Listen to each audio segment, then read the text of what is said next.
Welcome back to Joe Stunner Boxing. I wanted to talk a bit about amateur boxing. Now, I'm not a big fan of amateur boxing. I don't follow it much at all. Occasionally, I'll watch the odd thing. I follow I probably pay. I put one eye on the bigger names. You know what I mean, like the ones that are at the Olympics and the World Championships. But I'm not a big amateur boxing fan. Never have been.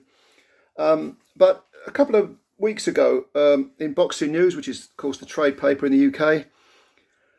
If you buy Boxing News, you'll know normally on page 7 they have a little panel of like a fighter, a journalist, a promoter maybe, manager perhaps, and they'll be asked a couple of questions and they give their views.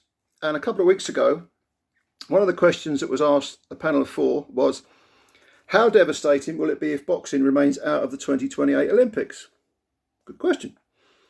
Now, Andy Clark, boxing commentator, said, it'll have a huge impact. Without the Olympics to aim for, boxers will spend less time in the amateur code, turn professional with less experience and ability, and the standard of pro boxing will drop.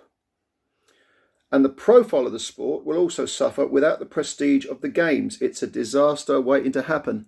Yeah, don't disagree with any of that. Makes perfect sense. All sounds very doom-laden, but yeah, I get it. I agree with it. Paul Reddy, boxing manager, said it would be catastrophic. Paul Edwards, who's a top amateur trainer, said it breaks my heart to even think about it. Right.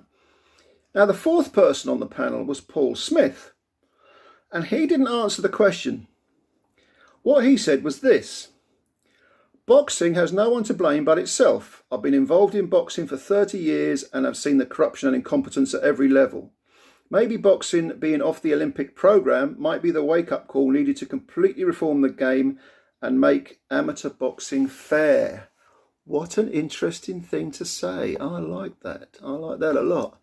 And I just absolutely agree with the 2-time professional super middleweight, British super middleweight champion, Paul Smith. I think that's some very wise words, because,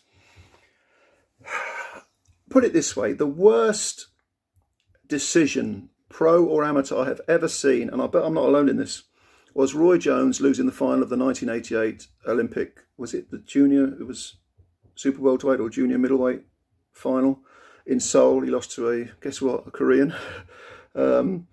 Yeah, he won every second of every round, absolutely dominated, I can't remember the fighter's name, there you go, that says it all. He was the gold medalist, I don't even remember his name.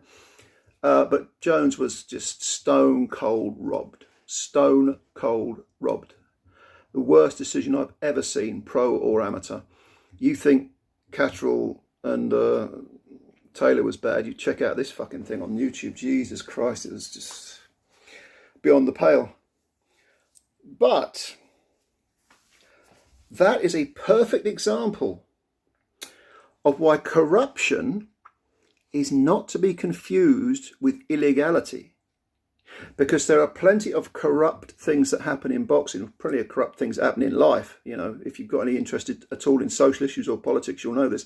But in boxing, plenty of corruption exists, but they don't break any rules. It's not illegal. Do you know what I mean? It's about, corruption is not brown envelopes passed under tables in coffee shops. Those days are gone. This isn't the Blinky Palermo era. This is no. It's far more subtle. Well, subtle up to a point.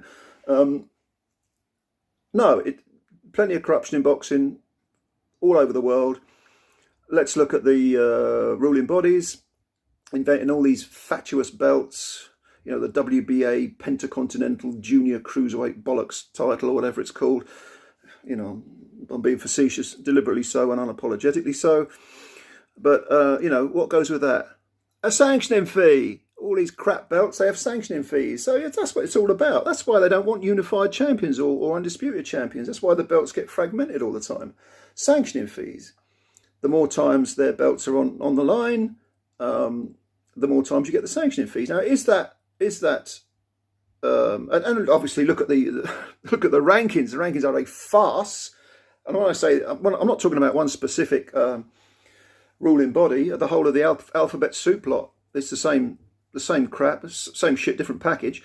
But WBA are probably the worst, aren't they? Or are they?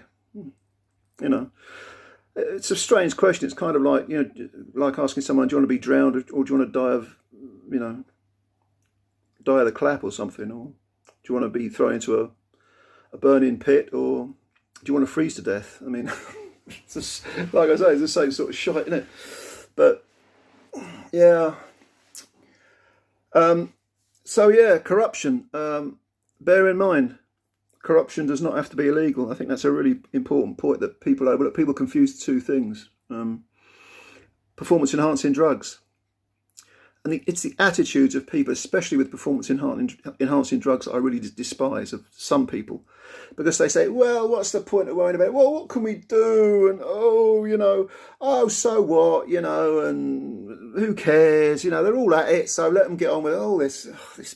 You know, you got to be screwy to put up with that sort of crap. You've got to be, you know, probably talking more about yourself than any other issue, because you're kind of revealing what a rather moronic or morally bankrupt or maybe disingenuous person you are if you go down that path. But you're certainly gutless if you have that view, because nothing in life, in boxing, in any walk of life, has ever been rectified, made better, pushed forward by that sort of attitude. You know, if we love this sport, we have to pay attention to it. And by the way, if you say, well, this is garbage, you know, and someone says to you, well, what's your answer then? Don't be shy in saying, I haven't got one. I don't know. But what I do know is that this situation is wrong. What's the answer? I don't know. Maybe those of us who are fans should all get together and, you know, thrash it out. Try and come up with some ideas that may involve withholding your money. Because ultimately, it's about promoters, television channels, companies, ruling bodies. It's all about money. So we do have more power collectively than you may think. It's the old no man's an island thing. You put us all together, though, we got some weight. We got some weight. And what are the answers? I don't know. I don't really have the answers. But I do know, I agree with our friend here, you know, Mr. Andy Clark. It is a tragedy and it is awful. And if you're like Paul Smith and you recognise the, you know, the corruption and the incompetence and bad decisions, you know, oh well, it's another bad decision. What can we do about it? Look at Taylor Catterall, you know, which was mentioned earlier. I mean, what happened over that? It's one of the worst decisions I've ever seen in pro boxing. What happened? Not much, you know, not much at all. Anyway, just a few thoughts. Yeah, I think if boxing is removed from the Olympics, it will have, I'm not saying anything profound here, am I? I think it will have a very, very bad effect on the game. It won't kill the sport, of course it won't. Boxing will survive and come hell or high water. It survived the, you know, the mob control of the 50s. It will survive. It survived very, very dark times, and very, very bland times where there weren't many entertaining fighters around. But it will survive. But do we really want to just see amateur boxing suffer so much? I think it would be a very bad thing for both, obviously, the amateur game, but also the professional game as well. Leave your comments below if you've got any. Thank you for listening, as always. If you're new to the channel, hit the subscribe button. Only takes a second. Subscribe. Like the video if you like it. Like I say, you've got some thoughts, leave them down below, and we will speak again soon sometime. Meanwhile, as always, take care of yourselves.